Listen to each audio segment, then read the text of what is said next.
Welcome back to the deep dive. Today we're tearing into a really potent leadership philosophy, specifically from Chris R. Villasis's book, Roar and Wings, The Courage to Obey, the Vision to Advance. And our mission for this deep dive is pretty clear. We want to get to the bottom of why this author argues that you just can't have God-honoring leadership without these two things working together. The courage to stand your ground and the vision to actually move forward. Right, and just for context, Chris Villasis, the author, he's described as a missionary, pastor, and strategist. He's got over, 25 years of experience, mostly in the Philippines, focused on church planting and missions training. So this is coming from a very specific on-the-ground perspective. Exactly. And he seems to be responding to what he sees as a central crisis in leadership today. He really is. He argues that contemporary Christian leadership tends to separate courage from vision. It treats them like they're on a menu. You can pick one or the other. Okay, let's unpack that because that sounds like the core problem he's trying to solve. What does that separation actually look like in a leader? Well, it creates two almost opposite kinds of failure. On one side, you get the leader with a roar. They're bold, they're active, they're decisive. All action. All action. But there's no clear long-term direction.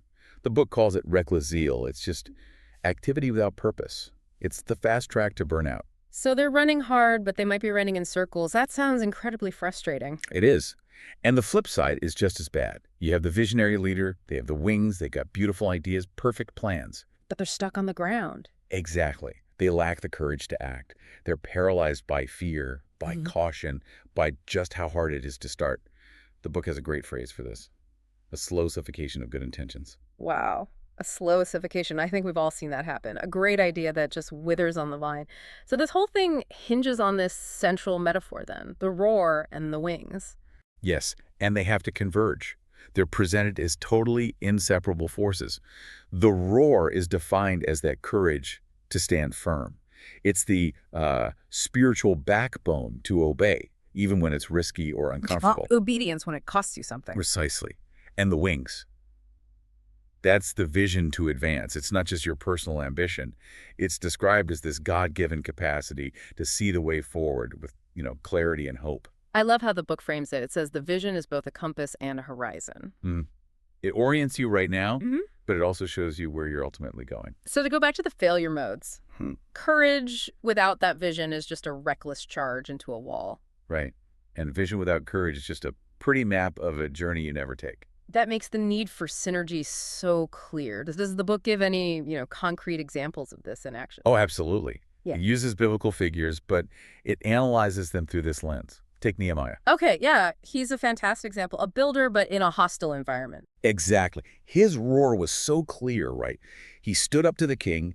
He faced down ridicule and threats from his enemies. He literally had people working with a tool in one hand and a sword in the other. Right. That's courage. But it wasn't just random boldness. It was all directed by his wings. The crystal clear architectural vision to rebuild the walls of Jerusalem. Without that vision, the roar is just anger.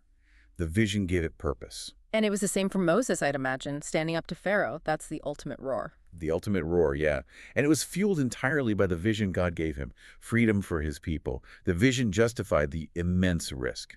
So this all points to a different definition of leadership itself. It's not about being the loudest or the smartest person in the room. Not at all. And that's the next big shift in the book. It reframes leadership as sacred stewardship. Stewardship, that's a key word. It means you're managing something that doesn't actually belong to you. Exactly. It's not about power or titles. It's about being entrusted with something by God. And that changes everything. It removes your ego from the equation. Which is probably why the book puts such a heavy emphasis on formation before function. Yes, this is so critical. The argument is that you have to build the inner architecture first. You have to establish integrity, resilience, your own spiritual foundation. Like building a skyscraper. You spend most of the time on the foundation that nobody will ever see. That is the perfect analogy. Because without that deep, unseen formation, the outward function, the strategies, the programs, the success, it's all just a matter of time before it collapses under pressure. And for this framework, Jesus is obviously held up as the model for this. As the perfect union, the ultimate integration of roar and wings. His roar wasn't just, being tough. It was his absolute obedience to the Father. His resistance to every shortcut. And his willingness to endure the cross. Right. And his wings. The vision was the redemption of humanity. a vision that spanned all of history. The book argues that by rooting your identity in that example, you gain a totally different perspective, an eternal one. So, if you have that perspective, how do you handle the inevitable pushback, the opposition, the fear? Because that's what stops most leaders, isn't it? It is, and the book gives a practical framework here. It says you have to learn to interpret those challenges spiritually, not personally. What does that mean exactly? It means when opposition comes, you don't see it as a personal attack on your charisma or your plan. You see it as part of the process, a test to refine your convictions, So you shift the question from, why is this happening to me? to what is this preparing me for? Yeah. It builds endurance. Your self-worth is no longer tied to praise or the lack of criticism. It's tied to your obedience. Okay, so once that identity is settled, let's get practical. How does a leader actually apply this? The book lays out a 4-part roadmap, right? It does. It moves from the internal formation to the external action. It's a very clear guide. And step 1 is spiritual formation. This is the foundation we were just talking about. The daily cultivation of intimacy with God. Prayer, scripture, reflection. This is just a box to tick. The book says it's the actual fuel for the roar. It's where the courage comes from. And that fuel then informs step 2, which is discernment of vision. Yes, learning to hear God's calling clearly. And this is key learning to tell the difference between a divine direction and just your own really good idea or personal ambition. Okay, but how? I mean, that's the million-dollar question for any leader, isn't it? How do you know it's God's vision and not just your own ego talking? That's a great question. The source suggests a sort of 3-part test. Does the vision align with the unchanging truth of Scripture? Is it confirmed by wise, mature counsel from your community? And does it persist through a disciplined life of prayer? It's not just a gut feeling. Right. It's not a whim, it's a tested vision. So once you have that, you move to step 3, decisive action. And this is the roar kicking in. It's about building the habit of bold obedience, even when you can't see the whole staircase. It's the antidote to that slow suffocation.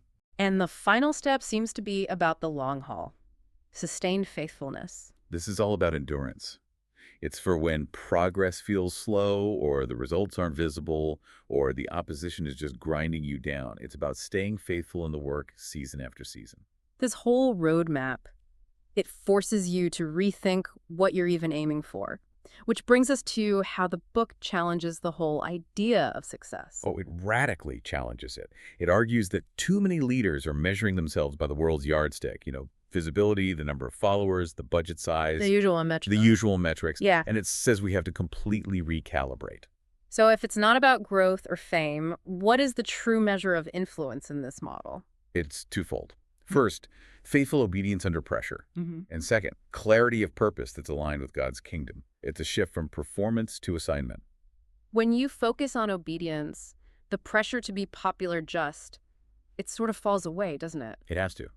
Because your focus is internal, on the task you are given, not external, on the applause you're getting. And that reframes legacy, too. It's not about what you accumulate, but what you multiply. Yes, the book is very clear on this. Legacy isn't the platform you build for yourself. It's what remains after you're gone. It's generational. It forces your wings, your vision, to see far beyond your own lifespan. It sounds like the real fight isn't against the external critics, but against our own internal, very conventional ideas of what winning looks like. That's it, exactly. It's about learning to shape your circumstances through faith-filled action instead of just reacting to them. This has been an incredibly deep dive. To recap, Villasis' framework demands this unified force. You need the roar, the courage, the spiritual backbone to stand firm. And you need the wings, that clear God-given vision to move forward and to build. They're non-negotiable. And I think if there's one core insight to pull from all of this, it's that the deepest satisfaction, the most lasting impact, it doesn't come from what we achieve in human terms, not the awards or the numbers. It comes from what is faithfully accomplished in obedience to God. That leaves us with a pretty provocative question for you to think about this week. If leadership is truly measured by faithfulness rather than fame, how do you recalibrate your own internal scorecard? How do you start to focus less on the world seeing your success and more on heaven witnessing your quiet, steady obedience? That's a powerful challenge. Something to really mull over. Yeah. Find your roar, spread your wings, and thank you for diving deep with us today.